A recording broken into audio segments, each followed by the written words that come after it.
যদি কখনো sugar daddy প্রস্তাব দেয় তাহলে কি করবেন? না না ওইসবে কোনো ইন্টারেস্ট নাই। কেন? কারণ একটা ব্যাপার আছে, এটা কেমন দেখা যায় বল। না, লাইফে তো টাকা পয়সা থাকলেই খুশি থাকা যায়। না, আমার আরেকজনের টাকার প্রতি অতটা ইচ্ছে নেই। ওয়াও।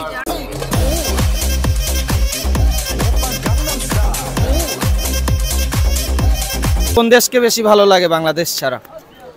বাংলাদেশ ছাড়া সব দেশকেই ভালো লাগে। কাকে চুজ করবেন, বয়ফ্রেন্ড না জামাই? জামাই।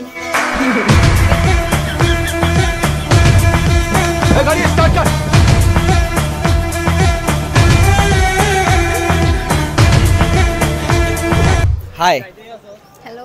কেমন আছেন? জি আলহামদুলিল্লাহ, আপনি? এই তো আলহামদুলিল্লাহ ভালো আছে। আমি আপনাকে কিছু প্রশ্ন করতে চাচ্ছি। জি করেন। এখানে কি ঘুরতে আসছেন? হ্যাঁ। বয়ফ্রেন্ড আসছে? না, আমি আমার ফ্রেন্ডের সাথে আসছি। বয়ফ্রেন্ড নাই? না। আচ্ছা, আমি এখন অবধি যতজন মেয়েকে প্রশ্ন করেছি সবাই বলতেছে বয়ফ্রেন্ড নাই। এখন আপনাদের বয়ফ্রেন্ড কেন নাই? কারণ সেটা আমাদের ভালো লাগতেছে না। আচ্ছা, কি মনে হয় বয়ফ্রেন্ড রাখলে কি সমস্যা হতো? বয়ফ্রেন্ড রাখলে আসলে সমস্যা না, এটা যার যার ব্যক্তিগত ব্যাপার। ঠিক বলেছো। তো যদি রাখতেন আপনি কি কি প্রবলেম ফেস করতেন? যদি রাখতাম আসলে তাহলে আসলে সময় দিতে পারতাম না, কারণ আমি অনেক ব্যস্ত। আর আমার আসলে ওইরকম ইচ্ছাও নাই। এইটাও সম্ভব? আচ্ছা, বয়ফ্রেন্ড যদি কখনো বানানোর শখ জাগে মনের মধ্যে যে আমি বয়ফ্রেন্ড বানাবো, তাহলে কেমন ছেলে চাইবেন? সেটা আসলে কোনো ফিক্স না, তার সাথে আমার মিশতে অনেক ভালো লাগবে, আমার আন্ডারস্ট্যান্ডিংটা অনেক ভালো হবে, সেই হলেই হবে। আর আর জামাই হিসেবে কেমন চাইবেন? জামাই হিসেবে তো সেটা বলতে পারছি না, সেটা যখন বিয়ের সময় হবে তখনই বলতে পারবো। না, একটা মানুষের যে এক্সপেকটেশন থাকে যে আমার এমন এমন মানুষ লাগবে, তো যখন ফ্যামিলিগতভাবে যখন বিয়ের বিষয়টা আসবে, এখন আপনাকে বলা হবে, তখন আপনি কি কি চাইবেন ছেলের থেকে? তখন আসলে বাবা এখন আর চিন্তা করে দেখি নাই, যেহেতু এখন ক্যারিয়ার নিয়েই চিন্তায় আছি। তো যখন বিয়ের সময় আসবে তখন ভেবে দেখবো। যদি কখনো সুগার ড্যাডি প্রস্তাব দেয় তাহলে কি করবেন? না না ওইসবে কোনো ইন্টারেস্ট নেই। কেন? কারণ একটা ব্যাপার আছে, এটা কেমন দেখা যায় বল। না, লাইফে তো টাকা পয়সা থাকলেই খুশি থাকা যায়।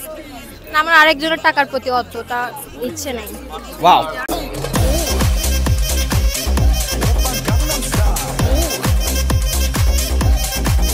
এই মুহূর্তে যদি রাস্তা দিয়ে হাঁটতে হাঁটতে 1 লক্ষ টাকা পেয়ে যান তাহলে কি করবেন? যখন পাবো তখন চিন্তা করে দেখবে, এখন যেটা পাই না সেটা নিয়ে তো আমি বলতে পারবো।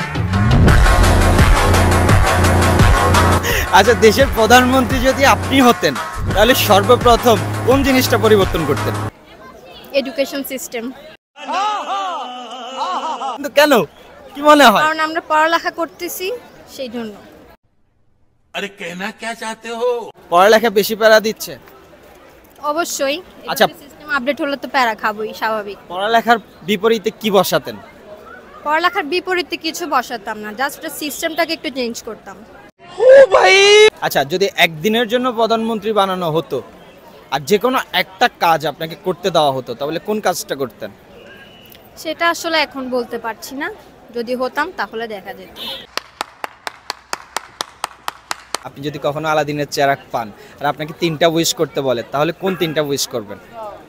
3টা উইশ যদি করতে বলতাম, ফার্স্ট অফ অল উইশ হচ্ছে আমার পড়ালেখাটা আর্লি শেষ করা, আর তারপর একটা সাকসেসফুল ক্যারিয়ার, আর বাবা মার ইচ্ছেগুলো পূরণ করা। আচ্ছা, ঠিক আছে। কোন দেশকে বেশি ভালো লাগে বাংলাদেশ ছাড়া? বাংলাদেশ ছাড়া সব দেশকেই ভালো লাগে। যেহেতু আমি সব দেশে যাইনি, সো আমি এটা বলতেও পারবো না কোনটা বেশি ভালো লাগে বা কোনটা খারাপ। আচ্ছা, আপনি কি বেশি পছন্দ করেন, চা না কফি? কফি। কফি? হ্যাঁ।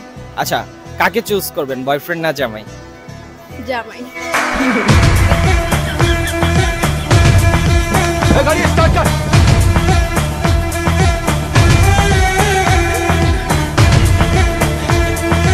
জামাই। আচ্ছা, সিআরবি নাকি চকবাজার? সিআরবি।